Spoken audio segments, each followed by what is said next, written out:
How many of you can remember the 1975 movie Jaws? Perhaps you cheered when Amity Island Sheriff Martin Brody was able to kill the great white shark that had caused such mayhem and destruction. Then came the words, "just when you thought it was safe to go back into the water." And another great white took up residence in the community's waters in 1978.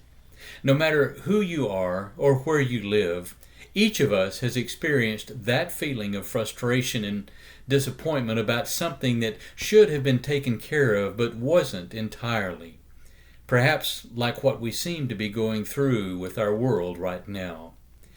There are many ways to handle these disappointments and frustrations. For example, some of the people of Amity Island simply denied there was any problem, but still people were hurt. Others tried to warn of the dangers and encourage protective measures, but were laughed at and ignored. Still, the danger was real. It was a story of disappointment and frustration on nearly everyone's part. For you and me, especially for those who have faith in God, the question is, how do we view these disappointments and frustrations, and how do we face them? Let me share some considerations to think about. The opening words of the Bible are, "In the beginning God created the heavens and the earth," Genesis 1:1. In Acts chapter 17, verse 24, Paul affirms that God made the world, gives life and breath to all who live on the earth, establishes boundaries and times for humankind's inhabitation of the earth, and that in Him we live and move and exist. Ecclesiastes chapter 3 and verse 1 tells us there is a time for every event under heaven. Nothing is random or simply by chance, especially in the lives of believers. God, speaking through Isaiah, says in Isaiah chapter 14 verse 24, "The Lord of hosts has sworn, saying, Surely, just as I have intended, so it has happened, and just as I have planned, so it will stand." Just as Romans 8:28 promises, God causes all things to work together for good to those who love God, to those who are called according to His purpose. God is in control. Nothing is catching Him by surprise. We may not understand or even see His plan, but He is in control and working things out for His glory. Recognize, too, God sometimes allows disappointment in our lives to cause us to look to and trust Him more fully.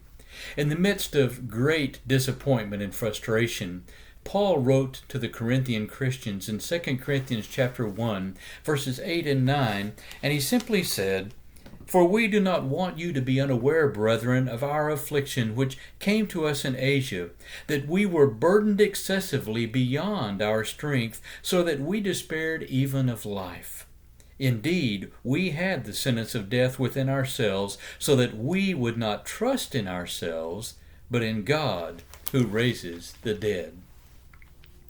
Some people think disappointment and frustration are punishments or corrections sent from God for what we may have done. Many times, these events simply show us how dependent we really are on Him, that we cannot make it only on our own strength. As Zechariah chapter 4 and verse 6 says, "Not by might nor by power, but by my Spirit." I believe God also uses our reactions to the disappointments and frustrations in our lives as a witness to other people. Trusting God in the tough times of life is a great witness to those around us.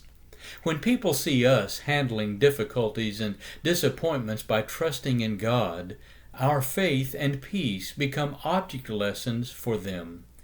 Consider one of the Apostle Paul's greatest disappointments and frustrations. Listen to how he expressed it and his reaction to it as he writes in 2 Corinthians chapter 12, beginning in verse 7. "Because of the surpassing greatness of the revelations, for this reason, to keep me from exalting myself, there was given me a thorn in the flesh, a messenger of Satan to torment me, to keep me from exalting myself. Concerning this, I implored the Lord 3 times that it might leave me. And he has said to me, My grace is sufficient for you, for power is perfected in weakness. Most gladly, therefore, I will rather boast about my weaknesses, so that the power of Christ may dwell in me. Therefore, I am well content with weaknesses, with insults, with distresses, with persecutions, with difficulties, for Christ's sake. For when I am weak, then I am strong. Many people, including many Christians, seem to believe that being a Christian means you have no problems, no disappointments, no frustrations. In this passage, Paul explodes that myth. He also shows a way for us to react to these. Even when it seems our prayers are unanswered regarding our problems, Paul's advice is to reframe our thinking and see that it is through him we are strong. Listen to the words of Lauren Daigle's song, Trust in You. When you don't move the mountains I'm needing you to move, when you don't part the waters I wish I could walk through, when you don't give the answers as I cry out to you, I will trust, I will trust, I will trust in you. Disappointments and frustrations will be a part of our lives, but they do not define or destroy our lives. Jesus said in John 16, verse 33, These things I have spoken to you so that in me you may have peace. In the world you have tribulation, but take courage. I have overcome the world. From these words, we can take 2 promises that will carry us through our disappointments and frustrations. First, just as Jesus overcame the world, so can we.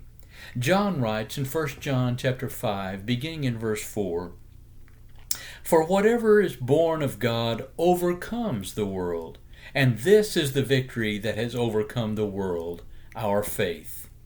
Who is the one who overcomes the world but he who believes that Jesus is the Son of God?